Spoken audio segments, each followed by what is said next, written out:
Welcome back to Les Schwab Tire Center's Outdoor GPS. It's time for Owin's Field Report, sponsored by Les Schwab Tire Centers. Now, it goes without question, it's been a really weird year on the main stem Columbia when you're talking about fall Chinook. And it always kind of takes a little bit of time for it to load up in below Bonneville, well above Astoria, dead zone, or if you're down around the Lewis or the Cowlitz. It takes a little bit of time for fish to kind of get up in there in numbers where you can really target them and have those days that we're, not necessarily accustomed to, but would expect for fall Chinook. Now, grass has been a huge story for a reason. It's been very, very frustrating. It has been for many weeks on the Columbia now, and it seems like it's not getting much better. Water temperature is around 73 degrees, and when we get to the fish counts, you're going to see what happens. Those fish just absolutely fly through the system, get over the dam, and then sometimes will stall out around Drano or the mouth of Deschutes as they work their way up the river, much like that report we just got a little bit ago from our previous caller. So it's just a weird year for me. I fish below Bonneville, that 4 and 5. We also call it the dead zone. If we get some sort of a temperature drop, and I don't know how that's going to happen with temperatures that are coming like what we may learn from Peyton here in just a little bit, but it's been very tough. My only time out there this week was grass, not much happening. Didn't see anything happen. As a matter of fact, when I left, it was, again, another 1 or 2 for 20-some-odd boats. So it will get better. But you just got to cross your fingers that water temperature kind of jumps in and helps out. Let's go ahead and take a look at fish counts just to give you an idea of what's going on over there. When we get to the Bonneville, you'll really see it. They're not really doing much there at the falls. And the numbers, this is the only reason why we've got the Willamette numbers still in here, was just kind of to track the coho numbers or silver numbers going over the falls. Not really stalled out, but they just haven't made any push yet because it's just still a little bit early. But getting some questions about that. Taking a look at Bonneville, the biggest surprise, and whoa, interesting. The 29th, it hadn't updated by this time. Yesterday, I'm going backwards here. Yesterday was actually 17,000 and change. So right in here, you'd see 17 grand. You're going to see those numbers really fluctuate weirdly. And yeah, I mean, when you got kill nets excessively on the Columbia right now, you're going to see that kind of adjust things, but I think most of this is just water temperature. The fish stalled out, numbers started to ramp up, and then yesterday, 17,000. The biggest concern that I have, at least right now, is the silver numbers, which is interesting, but also steelhead has been trending downward. Yesterday was 500 and change, so could just be the time of year. 10-year average does show a dip, so I'm just hoping that they're not done making that trip over. River levels, not a lot of excitement.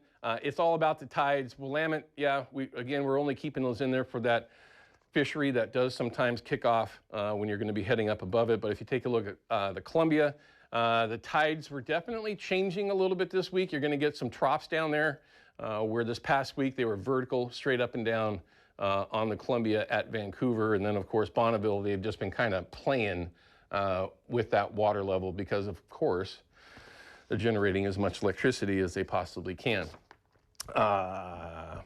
We may not get there. Oh, we got there. Okay, you can see that they're just very dog-toothy, like we've talked about in the past. They're straight up, straight down, but you do get a little bit of a reprieve on grass when you get down here to the bottom of the tides. It all depends on what time you can get out there. Like we always say, the best time to get out is the time that you can, but if you can target tide changes, I would be looking for those again, just because it'll make it a little bit easier to troll around and, of course, fish on the anchor if the grass isn't quite so bad. But again, here at Bonneville, you can see that they're just really kind of playing with that 3 or 4 foot bounces throughout each day can really have an impact on the bite if you've been spending any time up there. I haven't gotten any decent reports from up there yet, but I would expect that to change. Okay, there's a derby that's coming up. This is over at the, this is the Longview Salmon Derby. This is something that I think has only been going on for a handful of years, but it's certainly something to get in on. Lots of folks enjoy these derbies for good reason. I haven't been able to participate in one for, 18 years now. Saturday and Sundays, I'm usually busy. Friday, September 5th is when this is going off. It's easy to find, too, if you want to find the information. The local 828 union is putting this on. They do it each year, and there's quite a few, and there's actually a couple more that are going to be coming up as well. Also, there's a CCA banquet that's coming up Very, very quickly, this is the Gorge, the Columbia River Gorge banquet, September 27th. These are just great ways that folks can get together, and you never know. They have a lot of giveaways, they have a lot of raffles, they have a lot of auctions. There you might even come home with something cool, and you'll probably join the CCA if you're not already a member, because everyone's invited. But if you are a member, you can go and hang out with some of the folks that you may have met in the past, right? Also, don't forget, send Jason at Procure an email, and if you have a chance, you'll be the one that wins that prize pack each week. And the next one, when it ultimately changes, will be for winner Steelhead. Who's already excited about that? I am. Sorry, I get excited about those things. Let's go ahead and check in with Peyton Major and find out what this weather is going to do. And I don't mind this forecast, although it is going into the first week of September. I know. It's like, and you said it earlier, summer doesn't want to go away, Owen. And so we'll enjoy this last unofficial weekend of summer with highs in the 80s. It's going to be a really nice one. If you enjoyed yesterday afternoon, we got to about 84. We're going to be within a couple degrees of that every day. Today's the cloudiest. It's all because we have a low pressure system offshore. It's going to stay offshore though. So really we're just getting the outer effects of this, slightly cooler, more clouds, and even some showers just for the coastline. You can see, again, this is coming from the southwest, which usually would be a concern for some storms.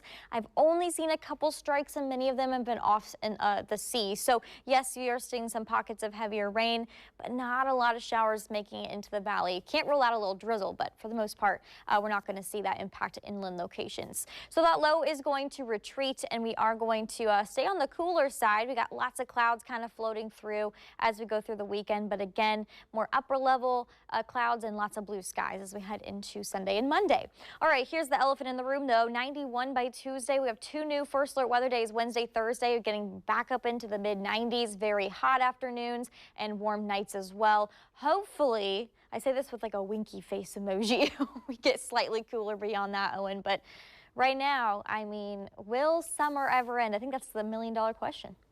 Yeah, I mean, September, we're supposed to see these numbers start to go down, but again, it's not triple digits, so that's okay, yeah. I guess. Peyton, as always, thank you. We appreciate it. We'll see you in the morning. All right, we do have a couple phone calls that are holding. When we come back from this break, though, we're going to jump into the first part of our tech tip talking about September salmon fishing. But we've got Ken, who's got a comment or a question that we'll get to here in just a minute. So don't go anywhere. We've got a lot left for you here on Outdoor GPS. We'll be back in just a few minutes. Outdoor GPS is brought to you by Hawken Fishing, perfection in fishing gear, and by Haxton's Canvas and Upholstery, the trusted name of the Pacific Northwest.